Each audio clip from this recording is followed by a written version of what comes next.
లైవ్లో next story చూద్దాం. తెలంగాణలో సంచలనం సృష్టించిన ఫోన్ ట్యాపింగ్ కేసు క్లైమాక్స్కి చేరింది. ఇప్పుడు ఎస్ఐబి మాజీ చీఫ్ ప్రభాకర్ రావు కస్టడీ విచారణతో మరింత వేగం పుంజుకొని కీలక దశకు చేరింది. లేటెస్ట్గా ఎమ్మెల్సీ నవీన్ రావుని విచారించింది సిట్. జూబ్లీహిల్స్ పోలీస్ స్టేషన్లో నవీన్ రావుపై ప్రశ్నల వర్షం కురిపించిన అధికారులు స్టేట్మెంట్ రికార్డ్ చేశారు. కేసులో కీలక నిందితులుగా ఉన్న ప్రణీత్ రావు, శ్రవణ్ కుమార్తో ఉన్న సంబంధాలపై ఆరా తీశారు అధికారులు. అయితే వాళ్ళతో తనకు ఎలాంటి సంబంధము లేదని అధికారులకు నవీన్ రావు చెప్పినట్టు తెలుస్తోంది. అంతేకాదు తన ప్రతిష్టకి భంగం కలిగించేందుకే రాజకీయంగా ఇలాంటి ప్రచారం చేస్తున్నారని నవీన్ రావు అన్నట్లు సమాచారం. నిందితులతో తాను ఫోన్లో కానీ నేరుగా కానీ ఎప్పుడూ మాట్లాడలేదని, తనపై వచ్చిన ఆరోపణలు అవాస్తవమని నిరూపించుకోవడానికి సిద్ధంగా ఉన్నారని స్పష్టం చేసినట్టు తెలుస్తోంది. ఇదే కేసులో గత నెలలో ప్రధాన నిందితుడైన ఎస్ఐబి మాజీ చీఫ్ ప్రభాకర్ రావుని సిట్ సుదీర్ఘంగా విచారించింది. ప్రభాకర్ రావు కస్టడీ విచారణపై సిట్ జనవరి 16న సుప్రీంకోర్టుకు నివేదిక సమర్పించనుంది. ఈ కేసులో ఇప్పటికే మాజీ డీజీపీ మహేందర్ రెడ్డి, మాజీ సీఎస్ సోమేష్ కుమార్ సహా పలువురు కీలక అధికారుల స్టేట్మెంట్స్ని సిట్ రికార్డ్ చేసింది. మా ప్రిన్సిపల్ కరెస్పాండెంట్ జ్యోతి ఉన్నారు, లైవ్లో మాట్లాడదాం. జ్యోతి, ఇంకా నవీన్ రావు విచారణ ఎలా సాగింది? నవీన్ రావు ఇంకా ఏమన్నారో విచారణలో?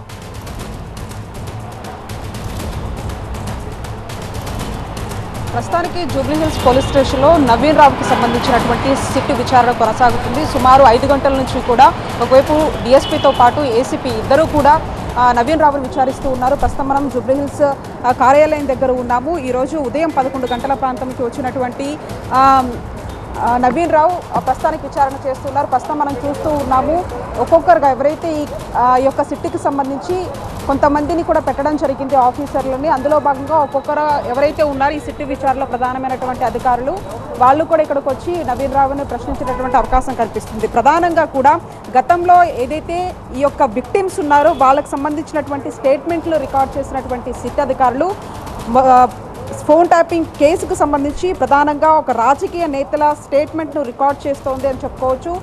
ఎందుకంటే గతంలో ఎవరైతే బాధితులు ఉన్నారో ఆ రకంగా చూసుకుంటే రాజకీయ నేతలకు సంబంధించినటువంటి స్టేట్మెంట్ రికార్డ్ చేయడం జరిగింది. కానీ విచారణకు వచ్చేసరికి మొదటిసారి నవీన్ రావుని విచారణ చేస్తూ ఉన్నారు. ప్రధానంగా ప్రత్యేక డివైజులను ఉపయోగించి కూడా ఈ ఫోన్ ట్యాపింగ్ పాల్పడ్డారన్న ఆరోపణలతో పాటు గతంలో ఎస్ఐబి చీఫ్ ప్రభాకర్తో పాటు అంతేకాకుండా ప్రణీత్ రావు కావచ్చు, శ్రవణ్ రావులతో ఉన్నటువంటి సంబంధాల గురించి కూడా ప్రస్తుతం సిట్ అధికారులు ప్రశ్నిస్తూ ఉన్నారు. మరొక వైపు ఏదైతే గతంలో అధికారులు చెప్పిన అంటే వీరులకి నవీన్ రావుకి ఎవరు ఆదేశాలు జారీ చేశారనే దానికి సంబంధించి కూడా సిట్ అధికారులు అయితే ప్రశ్నిస్తున్నట్టుగా తెలుస్తుంది.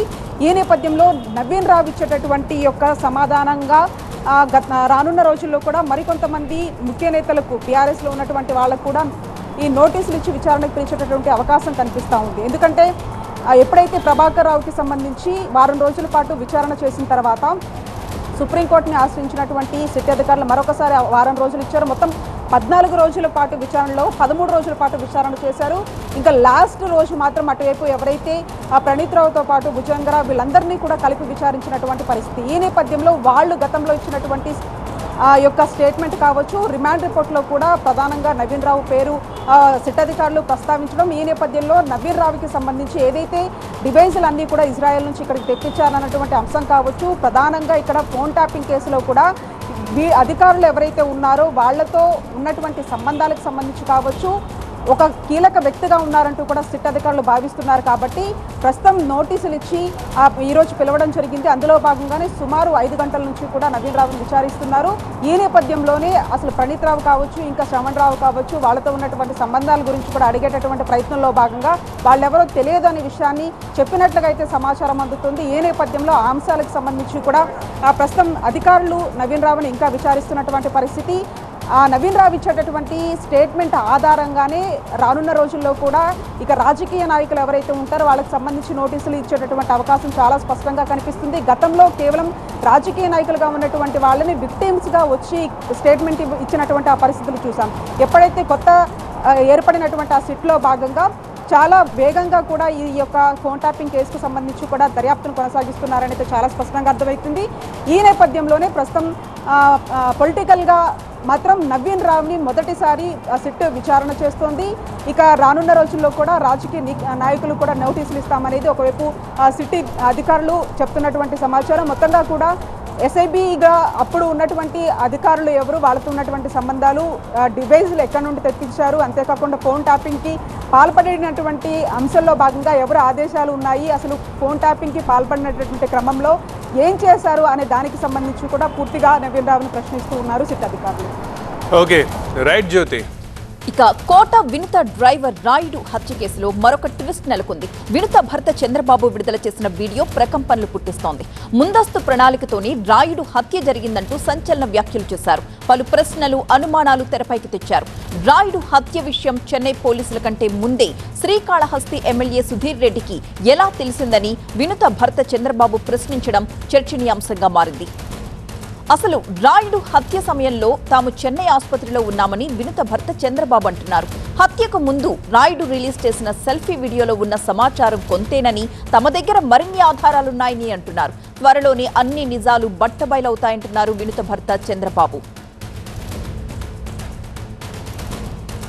మా పేర్లు ఎఫ్ఐఆర్లో యాడ్ చేయకముందు, మేము కోర్టు కూడా వెళ్ళకముందు కేసు ఇన్వెస్టిగేషన్ చేస్తూ ఉండగా చెన్నై పోలీస్ కమిషనరే రాత్రి 10 గంటలకు ప్రెస్ మీట్ పెడితే, అది కూడా ఆయన క్లారిటీగా చెప్పలేని పరిస్థితిలో ఉంటే, అక్కడ కొంతమంది విలేకరులు అది ఆత్మహత్యనా హత్యనా అని అడిగితే మేము ఎలాగైనా క్రియేట్ చేసుకుంటామని ఆయన చెప్పిన వీడియోలన్నీ మీరు చూసింటారు.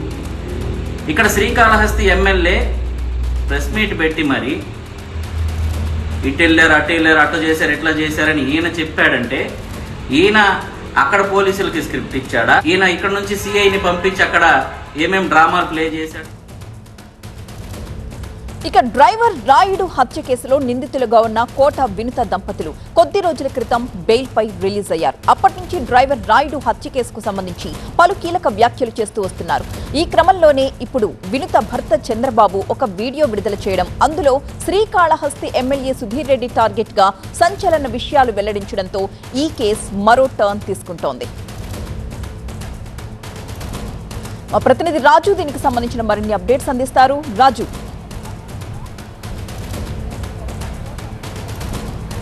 కోట వినుత డ్రైవర్ రాయుడు హత్య జరిగి 6 నెలల తర్వాత ఒక్కొక్కటిగా ట్విస్ట్, అంటే ఒక్కో సీరియల్గానే కొన్ని ఆధారాలు బయటకు వస్తున్నాయి.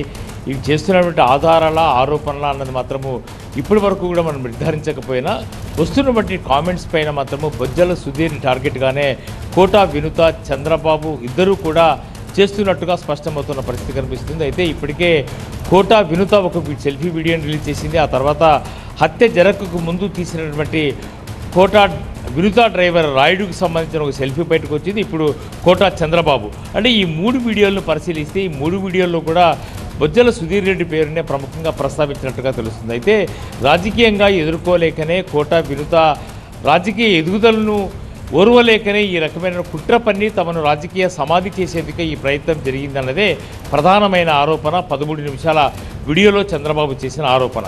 అయితే కోట వినుత, కోట చంద్రబాబు చేస్తున్న ఆరోపణలపై ఇప్పటి వరకు కూడా ఎమ్మెల్యే సుధీర్ ఏ రకంగా స్పందించట్లేదు. ఇతర సంబంధం లేని విషయంలో స్పందించేందుకు ముందుకు రాని పరిస్థితి కనిపిస్తోంది. ఖచ్చితంగా ఈ ఘటనతో తనకు ఎలాంటి సంబంధం లేదు అని చెప్పే ప్రయత్నమే సుధీర్ వర్గం నుంచి బయటకు వస్తున్న పరిస్థితి. ఎందుకంటే ఇప్పటికే ఎవరైతే రాయుడు సెల్ఫీ వీడియో బయటకు వచ్చిన సమయంలో కూడా తెలుగుదేశం పార్టీకి సంబంధించిన కొద్ది పేర్లు ప్రస్తావించారు. వాళ్ళెవరూ ఇప్పటివరకు కూడా మీడియా ముందుకు వచ్చి మాట్లాడకపోయినా ఖచ్చితంగా జనసేనకు సంబంధించిన పేటా ప్రదర్శనలో చంద్రశేఖర్ మాత్రం ఇప్పటికే స్పందించాడు. ఇది కోట వినుత తమపై కుట్రకుపూరితంగానే ఈ రకమైనటువంటి ఆరోపణలు రాయుడు చేత చేయించింది అనే విమర్శ అయితే అప్పట్లో వచ్చిన పరిస్థితి కనిపిస్తుంది. ఖచ్చితంగా ఈ కేసు దర్యాప్తు కొనసాగిస్తున్నటువంటి తమిళనాడు పోలీసులు అయితే లోతుగా దర్యాప్తు చేస్తున్నారు. ఇప్పటికే పేటా బ్రదర్స్ ఎవరైతే 5గురిని అరెస్ట్ చేసి ఈ కేసులో 5 మంది అంటే కోట చంద్రబాబుతో పాటు వినుత మరో 3గురిని అరెస్ట్ చేసి వాళ్ళు ఇప్పుడు ప్రస్తుతం బెయిల్లో ఉన్నారు. కాబట్టి వాళ్ళు ఇచ్చినటువంటి స్టేట్మెంట్స్ లేదంటే వాళ్ళు ఇచ్చినటువంటి ఆధారాలు, వాళ్ళు చేసినటువంటి ఆరోపణల నేపథ్యంలోనే పోలీసుల దర్యాప్తు అయితే కొనసాగుతుంది. గత నెలలో ఇప్పటికే శ్రీకాళహస్తికి వచ్చి ఎవరైతే కోటా బ్రదర్స్ చేసినటువంటి ఆరోపణల నేపథ్యంలోనే కొద్దిమందిని విచారించారు, కొద్దిమందికి సమన్స్ జారీ చేశారు. అందులో బొజ్జల సుధీర్ రెడ్డి కూడా సమన్స్ జారీ చేసినట్టుగా మనకున్నటువంటి సమాచారం. ఒకవేళ సుధీర్కి సమన్లు జారీ చేసిందే సుధీర్ని విచారించుంటే ఏ రకమైనటువంటి నిజాలు బయటకు వస్తాయి వేచి చూడాల్సిన అవసరం అవుతుంది. కానీ ఇప్పటి వరకు మాత్రము బొజ్జల సుధీర్ కానీ లేదంటే తెలుగుదేశం పార్టీకి సంబంధించిన వాళ్ళు ఆరోపణలు ఎదుర్కొంటున్న వాళ్ళు ఎవరు కూడా ఈ కేసు సంబంధించి వివరాలు వెల్లడించకపోయినా ఖచ్చితంగా 6 నెలలుగా కొనసాగుతున్నటువంటి దర్యాప్తులో మాత్రం ఈ మధ్య కాలంలో కొన్ని నిజాలు మాత్రమే బయట పెట్టాము. మరిన్ని నిజాలు ఆధారాలు ఉన్నాయి. ఈ హత్య జరిగిన సమయంలో తాము అసలు సీన్లోనే లేము, తాము ఇప్పటివరకు కూడా నిర్దోషులమని చెప్పే ప్రయత్నం అయితే కోటా వినుతతో పాటు చంద్రబాబు చేస్తున్న పరిస్థితి కనిపిస్తుంది. ఏదైతే హత్య జరిగిన సమయంలో జూలై 7వ తారీఖున మేము చెన్నైలో ఒక ఆసుపత్రిలో ఉంటే తాము హత్య చేసినట్టుగా, అది కూడా తిరుపతి నుంచి 150 కిలోమీటర్ల దూరంలో ఉన్నటువంటి చెన్నైలో రద్దీగా ఉండే ప్రాంతంలో డెడ్ బాడీని పాడాల్సిన అవసరం ఎందుకు వస్తుంది? తాము ఈ హత్య చేయలేదు, ఈ కేసులో తాము నిర్దోషులమని చెప్పే ప్రయత్నమే చేస్తున్న నేపథ్యంలో ఖచ్చితంగా రాష్ట్రవ్యాప్తంగా ఒక సంచలనం రేకెత్తించిన ఈ కేసులో మాత్రం కోటా వినుత కానీ చంద్రబాబు చేస్తున్నటువంటి ఆరోపణలు, అట్లాగే ఇప్పటికే ఆరోపణలు ఎదుర్కొంటున్న తెలుగుదేశం పార్టీకి సంబంధించిన నేతలు కానీ జనసేనకు సంబంధించిన నేతలు కానీ ఇప్పటి వరకు కూడా ఏ రకమైనటువంటి స్టేట్మెంట్స్ మీడియా ముందుకు వచ్చి కౌంటర్ ఇచ్చే ప్రయత్నం చేయలేదు. కాబట్టి తమిళనాడు పోలీసులు ఏ రకమైన దర్యాప్తు కొనసాగిస్తారు, ఈ కేసులో మరింత లోతైన దర్యాప్తు చేసి ఆరోపణలు ఎదుర్కొంటున్న వారిని ఏమైనా ఈ కేసులో ఇరికించే ప్రయత్నం చేస్తారా లేదన్నది మాత్రం వేచి చూడాల్సిన అవసరం అయితే ఉంది. Right, thank you Raju. Coming to fourth exclusive news. Bhogapuram airport లో ఫస్ట్ ఫ్లైట్ ల్యాండ్ అయింది. ఇంటర్నేషనల్ ఎయిర్పోర్ట్ లో ట్రయల్ రన్ సక్సెస్ అయింది. ఢిల్లీ నుంచి తొలి Air India validation flight Bhogapuram runway పై ల్యాండ్ అయింది. కేంద్ర మంత్రి రామ్మోహన్ నాయుడు ఈ ఫ్లైట్ లోనే భోగాపురం ఎయిర్పోర్ట్ కి చేరుకున్నారు. అంతర్జాతీయ ప్రమాణాలతో భారీ విమానాలు ల్యాండ్ అయ్యేలా భోగాపురం ఎయిర్పోర్ట్ రన్వేని రూపొందించారు. ఫస్ట్ ఫ్లైట్ ల్యాండ్ అవ్వడంతో ఉత్తరాంధ్ర ప్రజలు సంతోషం వ్యక్తం చేస్తున్నారు. భోగాపురం ఎయిర్పోర్ట్ సక్సెస్ ఘనత ఎవరిది? ఇప్పుడు ఇదే అంశంపై ఏపీలో క్రెడిట్ వార్ మొదలైంది. భోగాపురం ఎయిర్పోర్ట్ పై ఏపీ సీఎం, మాజీ సీఎం పోటాపోటీ ట్వీట్స్ చేశారు. రాష్ట్ర విమానయాన చరిత్రలో ఈ రోజు నిలిచిపోతుందంటున్నారు సీఎం చంద్రబాబు. ఉత్తరాంధ్ర అభివృద్ధికి భోగాపురం తోడ్పడుతుందన్నారు. భోగాపురం ఎయిర్పోర్ట్ కి 2014 నుంచి 19 మధ్య నాంది పడిందని చెప్పారు. ఎయిర్పోర్ట్ త్వరలోనే పూర్తి స్థాయిలో అందుబాటులోకి వస్తుందని చెప్పారు. మరోవైపు భోగాపురం ఎయిర్పోర్ట్ పై మాజీ సీఎం వైఎస్ జగన్ కూడా ట్వీట్ చేశారు. భోగాపురం అనుమతులన్నీ కూడా తమ హయంలోనే వచ్చాయని చెప్పారు. భూసేకరణ, పునరావాసం కోసం 960 కోట్ల రూపాయలు ఖర్చు చేశామని చెప్పారు. ఆ రోజు తమ కృషి వల్లే ఇవాళ ఈ ఘనత సాధించినట్టుగా చెప్పారు జగన్. అంతేకాదు Visakha port Bhogapuram airport bypass కి 2023 మార్చిలో నితిన్ గడ్కరీ ఆమోదం తెలిపారని, అది ఇంకా గుర్తుందంటూ ట్వీట్ చేశారు మాజీ సీఎం. పూర్తి అప్డేట్స్ అందించడానికి మా అసోసియేట్ ఎడిటర్ ఈశ్వర్ లైవ్ లో సిద్ధంగా ఉన్నారు. ఈశ్వర్, క్రెడిట్ మాదంటే మాదు, మేమంటే మేము రప్పించామంటూ అటు మాజీ సీఎం అండ్ ప్రస్తుత సీఎం ట్వీట్స్ చేస్తున్నారు. జనాలైతే కింద కన్ఫ్యూజన్ గురవుతున్నారు. నిజానికి ఎయిర్పోర్ట్ క్రెడిట్ ఎవరికి దక్కవచ్చు? చెప్పాలంటే ఈ క్రెడిట్ ఇద్దరికీ దక్కాల్సిన అవసరం ఉంటుంది. ఎందుకంటే పోర్ట్లు కావచ్చు, ఎయిర్పోర్ట్లు కావచ్చు, ఇట్లాంటి పెద్ద పెద్ద ప్రాజెక్టులు కేవలం ఒక రిజిమ్లో మాత్రమే, ఒక టర్మ్లో మాత్రమే కంప్లీట్ అయ్యేటి కాదు. మొత్తం గతంలో పాలసీకి సంబంధించిన డెసిషన్స్ తీసుకోవాల్సి ఉంటుంది. ఆ తర్వాత ప్రైమరీగా ఆ లొకేషన్ని ఐడెంటిఫై చేయాల్సి వస్తుంది. ఆ తర్వాత ఎగ్జిక్యూషన్ పార్ట్ డిఫరెంట్గా ఉంటుంది. ఆ తర్వాత ఆపరేషన్ స్టార్ట్ అయ్యేసరికి చాలా సమయం పడుతుంది. సో ఒక టర్మ్లో ఇవి ఏవి కంప్లీట్ కావు కాబట్టి ఇద్దరికి క్రెడిట్ ఇవ్వాల్సిన నేపథ్యం. వాస్తవానికి గతంలో ఎన్డీఏ ప్రభుత్వం ఉన్నప్పుడే 2019 ఫిబ్రవరి 14వ తేదీన అప్పటి ముఖ్యమంత్రి చంద్రబాబు నాయుడు దీనికి ప్రాథమికంగా శంకుస్థాపన చేశారు. వాస్తవానికి అంతకుముందే దానికి అనుమతులు వచ్చినప్పటికీ కూడా ఆ తర్వాత ఎన్డీఏతో తెలుగుదేశం పార్టీకి గ్యాప్ రావడం వల్ల కొంత ఆలస్యమైంది. చివరిలో ఎలక్షన్ సమయంలో మార్చిలో ఎన్నికలు జరగనున్న నేపథ్యంలో 2019 ఫిబ్రవరి 14న తొలిసారి ఆయన శంకుస్థాపన జరిగింది. ఆ తర్వాత ఎలక్షన్స్ రావడం, వైఎస్ఆర్ కాంగ్రెస్ పార్టీ అధికారంలోకి రావడంతో మళ్ళీ అది మొత్తం ఆ తర్వాత దానికి సంబంధించిన ప్లానింగ్ అంతా మారిపోయింది. దానికి సంబంధించి వైఎస్ఆర్ కాంగ్రెస్ పార్టీ దానికి అనుమతులు ఇప్పించడంలో కావచ్చు, లేకపోతే ల్యాండ్ అక్విజిషన్కి సంబంధించి కావచ్చు, మిగతా వాటికి సంబంధించి 960 కోట్ల రూపాయలని వైఎస్ఆర్ కాంగ్రెస్ పార్టీలో రిలీజ్ చేయడం జరిగింది. ఆ తర్వాత దానికి సంబంధించిన వర్కులు కూడా ప్రాథమికంగా అక్కడ ప్రారంభమయ్యాయి గత ప్రభుత్వంలోనే. కానీ వాస్తవానికి ఎప్పుడైతే పనులు పూర్తవుతాయో, ఎవరైతే రిబ్బన్ కట్ చేస్తారో, ఎప్పుడైతే ఫస్ట్ ఫ్లైట్ ల్యాండ్ అవుతుందో వాళ్ళకే క్రెడిట్ వస్తుంది. సో ఈ నేపథ్యంలో తెలుగుదేశం పార్టీకి ఆ క్రెడిట్ వస్తుందనే ఉద్దేశంతో వైఎస్ఆర్ కాంగ్రెస్ పార్టీ అలర్ట్ అయింది. గతంలో ఇది కేవలం ఇప్పటి నుంచి మాత్రమే కాదు, గతం నుంచి కూడా క్రెడిట్ చోరీ అని చెప్పి వైఎస్ఆర్ కాంగ్రెస్ పార్టీ గతంలో మేము చేసిన పనులన్నింటినీ క్రెడిట్ తీసుకునే పని తెలుగుదేశం పార్టీ ఆధ్వర్యంలోని కూటమి ప్రభుత్వం చేస్తుందంటూ ప్రతి పనికి ఇటీవల వైఎస్ జగన్మోహన్ రెడ్డి ట్వీట్ చేస్తున్న నేపథ్యం కనిపించింది. సో ప్రస్తుతం దీన్ని కూడా క్రెడిట్ చోరీగానే వైఎస్ఆర్ కాంగ్రెస్ పార్టీ భావిస్తోంది. మేము చేసిన ప్రాజెక్టుకి, మేము ల్యాండ్ అక్విజిషన్ కావచ్చు, లేకపోతే ప్రాజెక్టును ముందుకు తీసుకెళ్ళడానికి మేము 960 కోట్ల రూపాయల నిధులను ఇచ్చాం. గతంలో అప్పట్లో టీడీపీ ఇవ్వలేదు, కానీ మేమే నిధులనిచ్చి ముందుకు తీసుకెళ్లిన ప్రాజెక్ట్ని ఇప్పుడు మళ్ళీ ఆ క్రెడిట్ని తీసుకునే ప్రయత్నం కూటమి ప్రభుత్వం చేస్తున్నట్టు జగన్మోహన్ రెడ్డి తన ట్వీట్ ద్వారా చెప్పే ప్రయత్నం చేశారు. సో ఈ క్రెడిట్ చోరీ వారు సాధారణంగా ఎప్పుడైనా జరుగుతూనే ఉంటుంది, కానీ గవర్నమెంట్ అనేది కంటిన్యూస్ ప్రాసెస్, అది నిరంతర ప్రక్రియ. ఇట్లాంటి పెద్ద పెద్ద ప్రాజెక్టులు ఒక టర్మ్లో పూర్తి కావు కాబట్టి క్రెడిట్ని ఇద్దరికి ఇవ్వాల్సిన అవసరం అయితే కనిపిస్తున్నట్టుగా విశ్లేషకుల నుంచి ప్రజల నుంచి వస్తున్న అభిప్రాయంగా చెప్పొచ్చు. Thank you Eshwar. ఓకే.